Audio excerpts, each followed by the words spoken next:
Okay, I'm going to talk about wheels today. I've got this, my 52 Ford F3 here, and I've got a wheel off, and I just want to talk a little bit about these wheels because this is an interesting subject actually, now that I'm into it.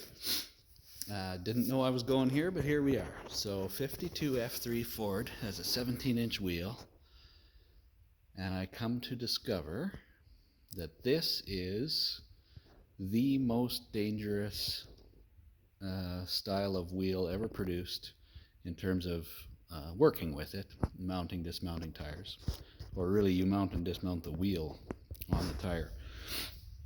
So initially, when I went to take these apart, I was looking for the lock ring. You know, you'll see often on a 2 or 3 piece wheel around the outside edge or on the inside edge, you'll have a rim that a locking ring that comes off. And I didn't see that on these, so I thought, oh, awesome, it's just a wheel. I pry the tire off. Well, I took one off, and I come to discover, I don't know if I can get around and see inside the back here more so. I probably can't. Anyway, this is what's known as an RH-5 wheel. So whether it's a Firestone, whether it's made by whoever, it's a Firestone design from back in the day. And these were made, many millions of them, I'm sure, on all kinds of different trucks, heavier trucks mostly. So right up to like tractor trailer units of the day, 20-inch, 22-inch wheels maybe, I don't know what. These are 17s. So, I did some reading, which you should too. If you have wheels like this, just Google Firestone RH-5. And you've got an interesting evening ahead of you, and not much information, which is why I wanted to put this video up, because most people are going to tell you, in fact everyone is going to tell you and should tell you, don't mess with these wheels. There's just really no reason to. Now that said, I took one apart, and I'd like to just show how they work, how they go together, because yeah, I mean, you might have some that you want to save the tires off of, and you just need to take them apart. The main danger, as I understand it, with these wheels, I mean, you hear stories about them just flying apart indiscriminately, and you know, all the women and children die, and the dogs even suffer. But basically, it's inflating the thing. When you put a new tire on, or an old tire, whatever, but when you're assembling the wheel, if it isn't all exactly right, the thing can fly apart as you're inflating it. And so, I mean,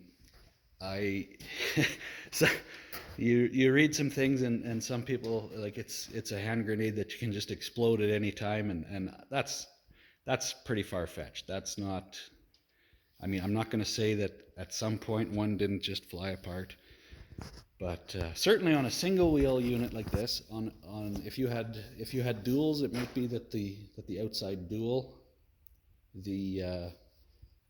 if it came apart, would fly outward. But these, this portion of the wheel that's to the outside is bolted to this hub. It's not coming off.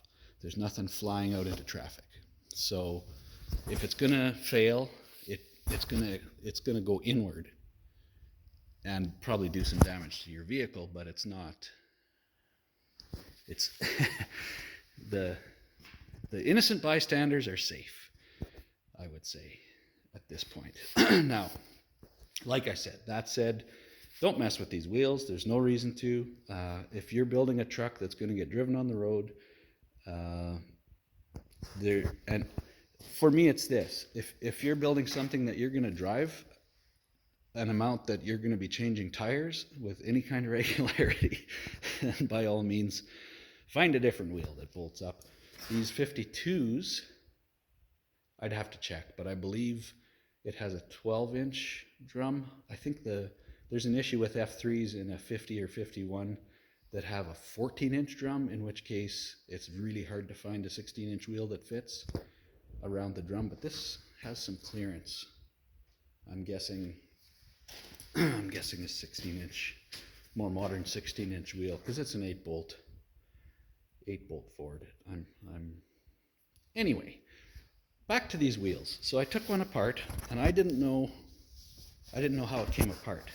Initially, honestly, I didn't realize quite what I was working with, so pull the core out, make sure there's no air in it. And at that point, it's not a hand grenade, guys. Once the air's out, there's no pressure on anything. It's not going to explode. So, air's out of it. I broke the bead. I started pushing the tire every which way. Well, you soon realize that there's not enough of a dish to this wheel to get your tire enough slack to pry it over the rim. It's a huge rim as well. So then I just sort of called it quits, and I just cut the tire off. So you'll just see I took a notch out of the tire, cut the tube, pulled it out, literally cut the tire off so I could take it off the rim. And then I realized what I'm dealing with, because then this half of the wheel suddenly is loose.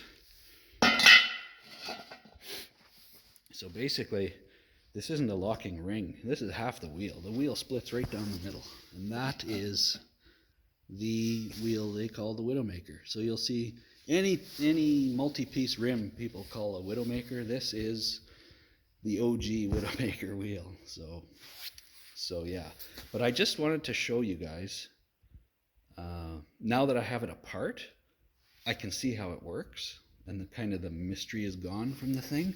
I'm still not saying it's a thing to use, and I'm certainly not saying, whatever.